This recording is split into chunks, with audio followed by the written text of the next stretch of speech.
I'm Dave Greenwood, and this is Overcoming Distractions. If you are an adult with ADHD, a busy professional, an entrepreneur, a high achiever, or you just need some strategies to navigate your adult ADHD, you are in the right place.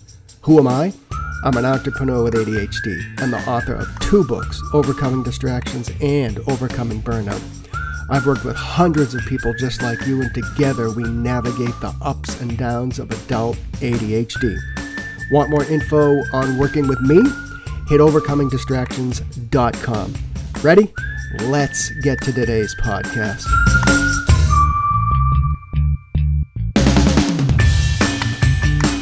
All right, everybody, welcome back. It's Overcoming Distractions, and if you are that busy professional with the demanding career, maybe a couple kids, other responsibilities in life, and you are an adult with ADHD, you have once again landed in the right place. This is a place where we talk about a whole bunch of things, from managing your to-do list to managing the thoughts in your head. And I think that's where we're going to go today. But I know for many of you, and I've worked with many of you one-on-one, that we have or can have occasionally some negative voices going on inside our head. I think when you're an adult with ADHD, like anyone else, you have your good days and your bad days, but I do think that many adults with ADHD can have some really tough bad days. And I know for some of us, we have that kind of default negative voice in our head. So we're going to tackle that head on today. I have Dr. Eileen Forrestal. She is the author of The Courage to Shine, Find Your Voice and Discover the Healing Power of Your Words. Her book has nothing to do with ADHD. I don't think. She may correct me on that.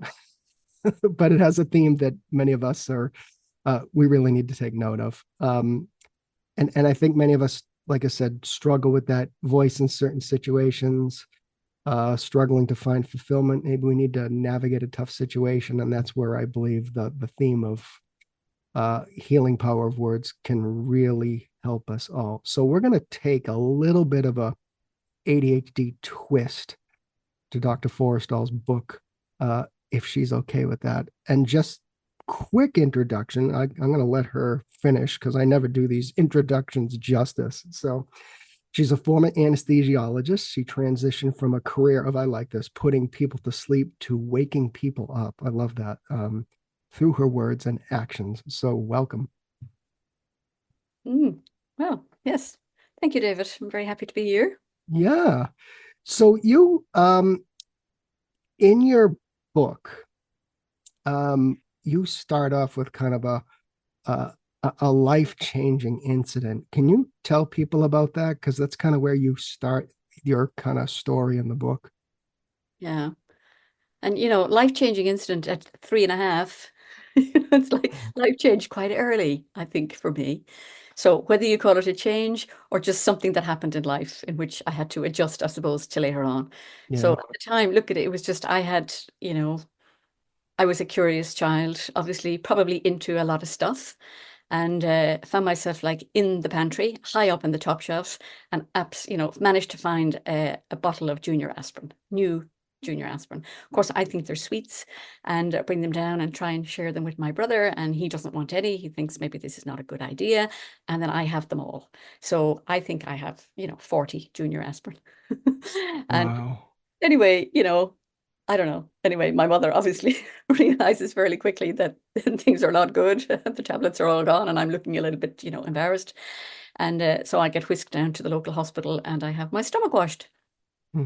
out. So I obviously have no memory for that. But, over the course of the years, it became the family kind of drama. Oh, Eileen and the tablets, Eileen took the tablets. And then obviously around that time, I think all I'm aware of was whatever, choking or coughing or whatever kind of retching I was doing, with this whole experience of having a stomach washout. I probably didn't have an anesthetic. I have no idea. I'm 3.5. But it was a time, obviously, when I was learning how to speak. So between coughing and choking and retching and trying to get words out and upset and crying and all that stuff, they just didn't kind of, develop like I would think other people seem to manage to be able to speak. So I just developed a stutter, stammer, whatever you call it. Yeah. And that kind of plagued my life. And it would just be that, other children, they might be stammering along, with me, pretending, but they could stop, and I couldn't stop. And I just couldn't understand really how how to do this. Wow. They speak properly and speak properly. I said, I can't get the word. I couldn't even get can't out. With Wow. Oh all my this goodness. frustration and upset and whatever. So anyway, I kind of say in the book, when I got to be a teenager, I was just so frustrated and so exhausted. And I just thought, you know what? I'm going to stop altogether. I'm just not going to talk. I'm just going to give up. So really, I kind of at that time, I gave myself a little mantra. We talk about the power of words, and the Yeah. little mantra that I gave myself was, I thought it was a brilliant stroke. I thought it was a brilliant sentence, and it was, you can shoot me, you can jail me, but you cannot make me speak.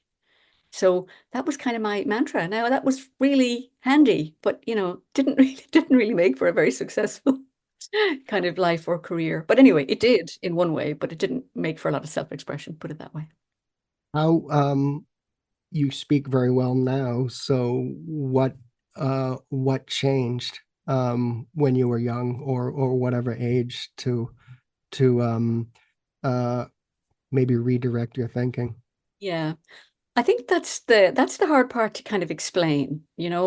Like a lot of what I experienced when I was a child around speaking, which was around everything, whether you were in school or whether you were trying to get a bus fare or trying to buy something in a shop. When the words didn't come out, they didn't come out. But before that, it would be anxiety. It would be like, are the words going to come out? What are they going to ask me? Are they going to say? So you're in preparation all the time with this anxiety building. So the way that I could relieve the anxiety was just say nothing. Yeah. That then would calm me down, right? I'm just not going to say it. End of. And then I could relax because there's no words. You don't have to worry about anything.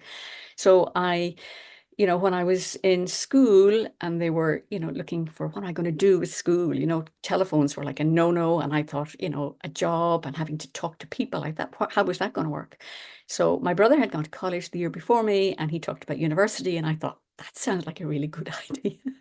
I can hide in university. No one's going to ask me anything. I didn't understand about oral examinations. I thought everything was writing down. I thought I'm smart, go to university. And I said, what's the longest course in college? Medicine. Okay, I'll do that. And I thought by the time I have 7 years done, I will be relaxed. I'll be grown up. I'll be an adult. I'll be relaxed. And then I'll be able to speak, was kind of what I thought. But I never really gave myself the chance. I just decided, like, I went through my whole career. I'm probably the only person who went through an entire medical career and an entire postgraduate career and never did any of those things that I was expected to do, which be present cases and Yeah. I just didn't do it. I found some excuse or some way out. I mean, I was forever ducking and diving. It was exhausting to try and. So anyway, that's probably a long story. So how did I overcome it? I suppose, look at somebody, you have conversations with people and somebody say, what are you doing? Like, Yeah. what is this? So I had to address this, what was probably the anxiety or the fear, and the fact that I hadn't actually given myself any opportunity to see what I would sound like Right. if I actually spoke in a situation where it would normally be for anxiety, right? So normally I would stop myself. So at this particular event, anyway, there was an event with like 100 people, and I'm like, no way. I mean, absolute silence. And somebody says, oh, go on, for heaven's sake, Eileen, go. Right? And I kind of was, and I did. And I actually went, I spoke, and it was like normal. I said, Wow. hello. I said, hello. And then I said, hello again. Hello. It's like, hello. So I just realized it was so much anxiety and kind of terror related. And then kind of as an adult, that wasn't there. There was a certain amount of Yeah. kind of, you know, the usual, like adult, whatever. It's like, what's it going to sound like? But, it was actually okay. And I kind of had to say to myself, do you know what? I'm not going to stop myself anymore. I'm just going to say yes. I'm going to say yes to opportunities. I'm going to say yes to invitations and just do it with the courage. That's why I call it courage. It takes courage. But for me, it took encouragement and it had me willing to be encouraged. Let somebody else kind of get out of my own thing. I'm not doing it. I can't. Don't ask me. And then if somebody else says you can, I'm like, let me try. like that took something. So that was And really, I think you describe something where I think a lot of us do. We get too into our head, and we have to find a way out of that pattern. And I think people who listen to this podcast can relate to that. So they have, um, maybe they grew up with ADHD. Now they're in a demanding career. I mean, I know people who listen to this podcast are PhD levels. They're CEOs. They're down to that customer service rep or that person that's running their small business. And they kind of need to. They get kind of worked up and get too much in their head. And you're right. They have to kind of break that cycle, whether it's slowly, is what I've seen. So obviously you did well, and Mhm. this effort paid off. You became a practicing anesthesiologist, correct? Well, this was all after having been a practicing anesthesiologist. This one I decided I would actually leave my practice of anesthesia and go into the world of actually speaking and encouraging people and empowering people. And I went into the world of words. So I left the drugs that were keeping everybody asleep. I said, you know what, let's just try words. So I had a small publishing company. So I retired out of the anesthesia and I went into the publishing company. And then from there, I kind of went on and then I wrote the book. So, but yeah, it took me a long time. I was in my 40s before I kind of took that advice and let somebody else say, oh, for heaven's sake, Eileen. It was almost like, for heaven's sake, Eileen, grow up, stop. Wow. And I'm like, what do you mean? Like, how dare you? And it was Yeah. like, and I had to look at like, oh my God, like what kind of life are you living? I mean, ducking and diving and hiding and pretending and technically lying, about, oh, I can't do that and I couldn't do that because I was what, terrified? I wasn't going to let that on. Yeah. So anyway. As a side note, Mm. did you need to manage a lot of stress as an anesthesiologist being in that field? Well, to me, that kind of stress was like easy to manage. Really?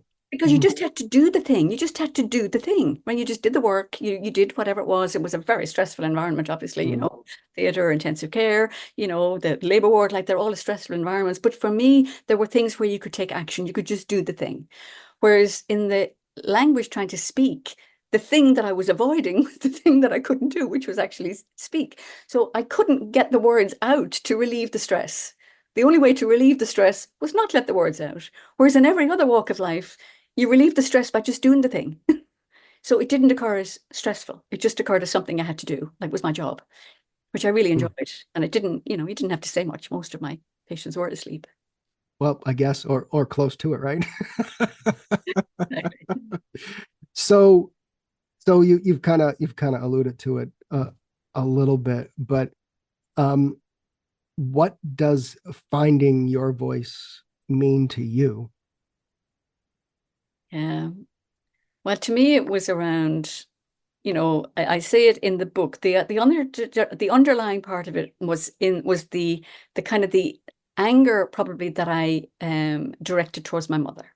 So um as I say, I had no memory for the incident, but it was the family story. It was Eileen and the tablets. And my mother took on a guilt that she had, the tablets were in the house. She hadn't looked after them, even though it took me, I could find them. Don't worry, there's nowhere they Yeah. could be hidden. Mm. But she kind of still took that on herself, and I just kind of, was like, oh, well, my life is never going to work out because I can't speak properly and there's no point in telling me. So here I am in a job that's kind of really frustrating. My relationships weren't really going very well because all of this was going on. And it was kind of like her fault. So when I kind of really looked at that and then I thought, gosh, it was almost like, I say it in the book, it's like we have this thing called free will, right? I said, really, what I had was free won't. I won't do it, and I won't do it for you. It's like I can't, and I won't do it for you. Was that underlying anger, right? And then I kind of thought, she was like, actually now that I can do it, now that it looks like Mm. I can do it, I had to go back and apologize to my mother and really kind of say, oh my God, she was the best mother ever. She saved my life. Yeah. Right. She was actually a pediatric nurse. Like it Mm. wasn't that she didn't know what she was, doing, but there was that sense of like, oh my goodness, the gift that I had, and the great life that I did actually have. Even though I didn't have this thing that I should, thought I should have had that everybody else had, everybody else could speak normally. So I had to have this kind of sideways life. Yeah, It was right. actually really exciting. I did an awful lot of stuff, but I didn't Mm. have to talk about it all. I just did it. So I jumped out of airplanes, I climbed mountains, I traveled the world. But this one thing that was missing was my voice. So once that came back, it was like, oh my God, now it's like, oh, everything was now available. So finding the voice means to me everything is available. You can ask for anything that you need. You can tell people whatever you need to say. Like for me, if you have your voice, there's nothing holding you back.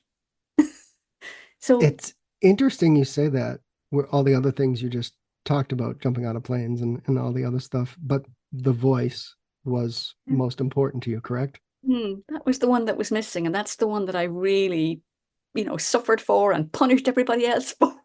Well, because it's, because you see a lot of these self-improvement people, some legit, some not, but you see where they take you through this like outdoor venture where you're ziplining, you're doing all these things that to build trust with others and get in tune with yourself. There's a lot of these like camps for men where it's like Mm, and you jumped out of planes and stuff like that, but the most important thing to you was finding your voice. And I think that, no pun intended, speaks to the level of importance that we need to mm, place on that, right?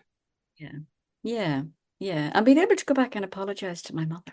Mm. Like I did not want to have to apologize. Like really for my, it was always her fault, like for my whole life. And then it's like, oops. I think I think most people when they get older and maybe they get married and have kids or they've gone on to lead their own lives.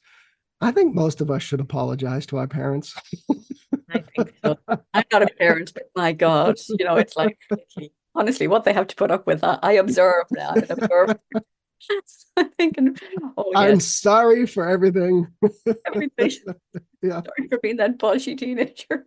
Right, exactly. All Sorry for the breaking all your wedding presents. or the worry that I caused you. Yeah. So, and for those listening to this podcast, adults with ADHD, maybe they knew it, maybe they didn't, maybe they got diagnosed late in life.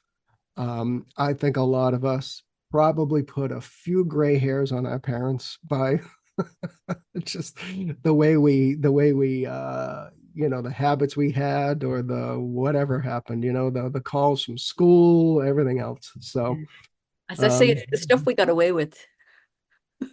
yeah, It's yeah, like it's a very long list. a very long list. Yeah. We Yeah. weren't imprisoned for any of it. Is that what you want people to take away from the book? Is that this is really an important part of your life? Look, I think your voice is the most important part of your life. Mm. What you say, how you say it, and the fact that it is true for you. It's a true expression of what you want to say to the people you want to say it. If it's thank you, if it's please, if it's I'm sorry. There are very few things that we really have to say to people that actually are important. A lot of it is, whether we forgive people or are forgiven. There's only a few things to say. And at the end of the day, they're going to be quite simple.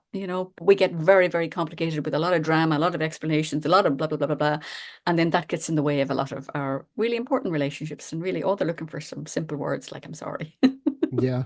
Well, I know from many, and I forget who said this, so forgive me, but a lot of us when we get stressed out or we overthink things, we do this kind of rehearsal of situations where we're just, maybe you need to confront a client or you need to go have a conversation with your boss or somebody else and it's bugging you. And I think a lot of us sit there and just rehearse every single word and the way it sounds and we just stress out over it.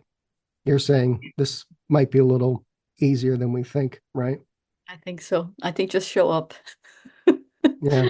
with the as I say, an intention to either be contrite or to be apologetic, whatever it is. And it's like, the way you are and then what you say will be in conjunction with that. If you go in all defensive and all kind of ready to attack, the person knows that immediately, even if you haven't said anything. So it's really, it's just kind of managing that, that you're just, I don't know, you just, whatever the situation I think calls for, look, it's hard to say it when you're not in it, but, as I say, I could get very stressed out by going on a podcast, or I could just come on the podcast and have a nice conversation with you. Right. Well, I'm glad you did. Yeah.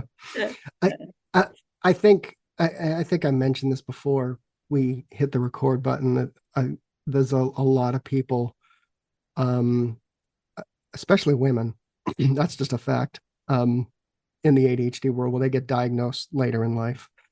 Um, and then what starts to happen, and I've heard this countless times, where it starts this inner dialogue within the person, maybe after they get diagnosed with ADHD. And, for many, it was like, what could I have done differently, or who could I have been, or what is it like to be me now that I know that there's maybe a reason why I do this or don't do that. Um, how do we manage those conversations with ourselves, given that there's a lot of stuff going back and forth internally? Gosh, I don't, it's almost like just to be okay with it, your thoughts Mm. are always going to go back and forth internally. Yeah. And I suppose there's do you indulge in it if it's not very helpful? Or do you maybe I say try and let them out. So speak. And then sometimes when somebody else is listening, you can either hear yourself saying something that probably maybe, is a little bit bizarre or something, and often writing things down as well and looking at what you've written, it sort of lets you kind of, look at it, observe it in the real world. When it's going in around in your head, round and round and round your head, it's just like all these neurons in your brain are just like firing all over the place. Like that's not going to stop. Yeah. You actually allow yourself to either have it come out of your mouth or, mostly in my life, it would just come out the tip of my pen. I'm probably the fastest writer you've ever met. I can write really fast. But, and then look at it it's almost detach yourself a little bit and observe them and listen to them and kind of be the witness of, is this what's going on in my head? Like, how bizarre is that? And then, either let them because that's what they're going to do. I think someone said like pigeons going in and out of your head. Yeah. Right. Yeah. It's Well, like, oh, for us, it's well, that's squirrels. interesting. That's interesting. I wonder where that thought came from. Like, who knows? And then a little bit of permission, granted. It's like, it's okay. Everybody, look at everybody is going to be different. I don't think there's no two people in the world the same. And I've never quite figured out what this normal is really supposed to be. So I, That if you're I've somewhere on, on some either end of like what's normal, like, I mean, it's the human condition. Who knows? Yeah. You I know, mean, a lot of it's adults that, arbitrary. Yeah. yeah, a lot of adults that contact me, they were, uh, like I said, diagnosed as an adult, and now it it's almost a journey for them. It's a journey, tactically speaking or mechanically speaking, where I got to find a to-do list that works for me. But it's also a journey where it's just like a lot of the stuff in my past now makes sense, and now I have to figure out how to uh, move ahead in a positive manner. And I think a lot of that happens with that internal dialogue, whether you're ADHD or not, correct? Exactly. Yeah. You kind of realize, look, you can look back and you can think of all the things that you did and didn't do and why you did and why you didn't do them. And certainly writing a book and a memoir and joining all those dots backwards is quite interesting. But then you kind of get, well, actually, today is today, and I can intentionally make some dots forward. Yeah. So I can plan a little bit more what things that I actually want to do, and maybe places I want to go and people I want to meet and things I want to try. You start to plan a little bit more strategically for yourself because it's your life. I mean, it's totally different to anybody else's. Your whole past is totally different to everybody else's. Any experience you ever had is yours. Your life is yours. This is you now. And like, how are you going to kind of really, what do you actually want to do going forward? Because now it's like, now you kind of get, well, actually, I'm in the driving seat. I'm in the driving seat with the steering wheel. It's Yeah. like, But doesn't matter. Maybe I'm I driving the ADHD bus. Doesn't matter. Where do I want to take it? Do you know? I like to think that it doesn't change somebody. It explains a lot. And Yeah, then you can kind of find some grace or some kindness to yourself, saying, yeah, I missed a bunch of deadlines at my last job. Maybe I got fired, but now I understand why my brain works this way, and it's not that bad, you know? Exactly. Yeah. And even to kind of, in a way, I don't even want to say, maybe it's, I don't know, you want to say it's my brain. It's actually me. It's me. I'm not really separate from my brain, right? I can sort of True. see my brain. I kind of think my brain is something else. It's like, no, it's me. Mm. It's me. It's, it's all me.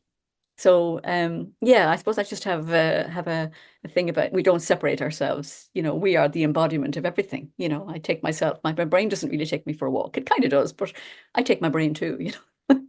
We go for a walk and we'll maybe look at the birds and the trees and stuff. But Well, yeah, it's giving yeah, myself permission just to be me.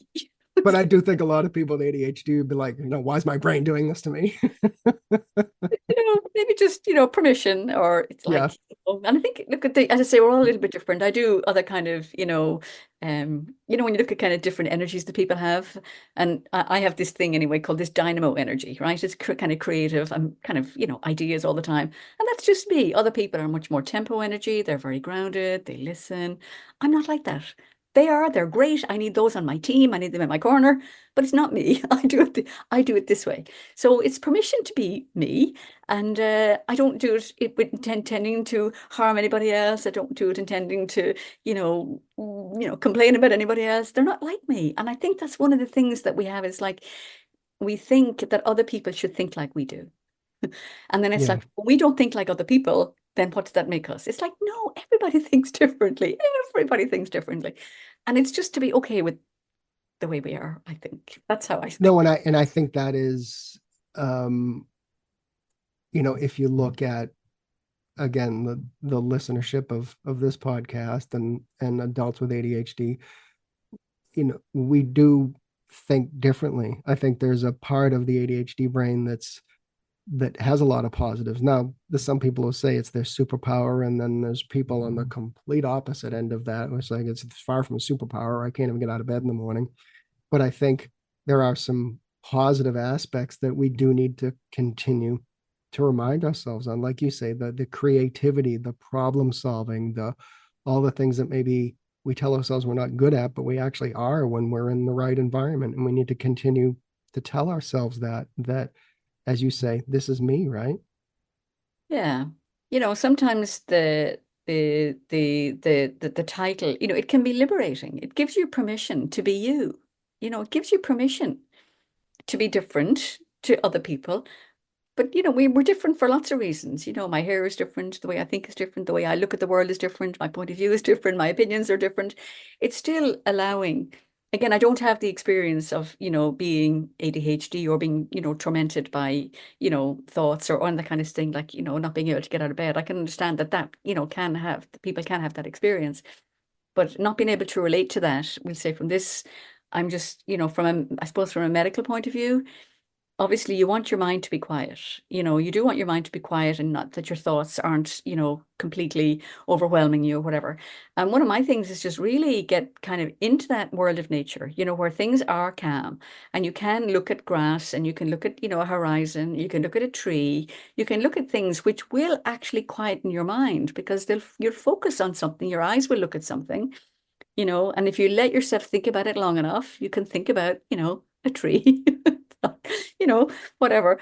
But it kind of, I think nature is probably a good way to allow your mind to calm. Water, something still, or even anything that's still and not moving. Focus on a chair, focus on a picture, focus on something that allows you to get present to where you are, your surroundings, your four walls, your window, the people that are there, and it will your brain will calm because it will be interested in having you be present wherever you are if you can. So I don't know if that's anyway kind of making any sense, but that's No, how it makes perfect sense. And I think what I have found here is we need to continually remind ourselves of those positive messages and how we can continue to find a place where we can thrive and have fulfillment in life. Because yeah that's at the end of the day, there's some basic needs of somebody with ADHD, and it's having some fulfillment, some purpose, having a little bit of control over their day, Yeah. And knowing that, quite frankly, they can go home at night and enjoy family and all the other things without letting a lot of these distractions and work habits and everything else um, run our lives. So I think that's an uh, important thing to remind people of. Hmm. Yeah. Yeah. So It's like our life happens out here in the real world. It doesn't really happen in our head. true. And people are not mind readers. So, it's what we say about what's going on that then has other people, either try and make sense of it or understand it or explain it or whatever. But how we speak about it is important. So, like you said, it's when we have thoughts that are going on, but when we speak about them, that then clarifies them both for ourselves and other people.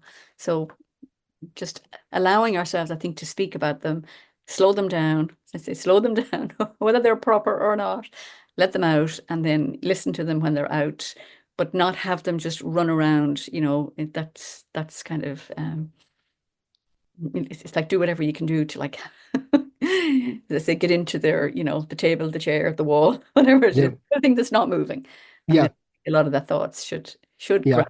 Like I Yeah. said, I No, I like that have that idea. experience, so I can't really say from experience. So So it's the courage to shine, find your voice, and discover the healing power of your words. Thank you for connecting. I think this is an important thing to remind people of, that they can choose their words and their thoughts. They do have that power. So thank you so much for coming on.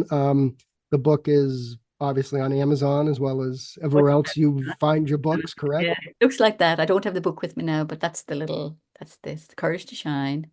And look, even at a QR code. Oh, we got a QR code. Okay, cool. All right. So we'll have all that stuff in There. the show notes, as us podcasters say. But, And then thank you, and come back anytime.